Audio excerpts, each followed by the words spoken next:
I'm gonna go ahead and start with Army. 300 points is the max amount that you can get on a PT test. You gotta do a little bit more in each event of the PT test than you would if you were in a non-combat specialty. About 60 points in each event, 5 events in the Army PT test. There used to be 3, okay? When I was in, it was 3. You had push-ups, sit-ups, and a 2-mile run. There's 5 events, right? 60 points in each event, so 60 times 5 gives you the 300 that you need if you're in a non-combat specialty. So remember, combat specialty, you need 350. So you're gonna need a little more than 60 points in each event, give or take. The 3 repetition max deadlift. You grab each side of the handle and then bend down, you hinge at the hips, and then you grab the handles and then you come up. So it's however much weight you think you can do in 3 repetitions. We now have the hand release push-ups. What you do is when you get to the bottom, you just reach your arm straight out each side of you, and then you go ahead and bring them back in, towards the top of your rib cage or chest or whatever, and then you go up, do a full push-up.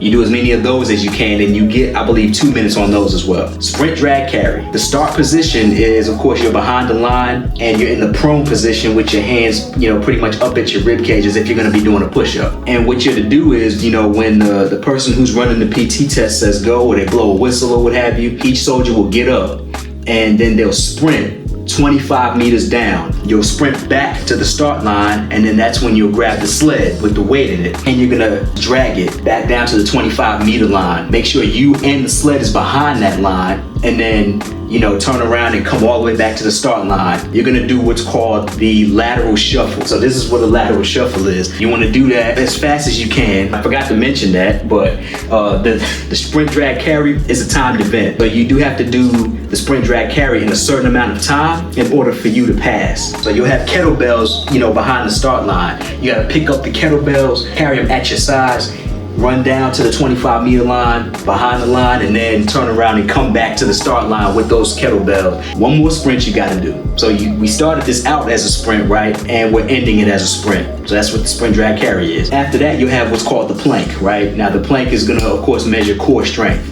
The plank is now essentially sex neutral, okay? It's gender neutral, so both males and females are expected to hit the plank with the same amount of time. The last event, okay, number 5, is the 2-mile run, okay? So that part didn't change. The 2-mile run was, always a staple in the Army's PT tests. In the 2-mile run, you're just running, you do your 2 miles in a certain time frame, in order to pass, and that's based on your age and gender as well.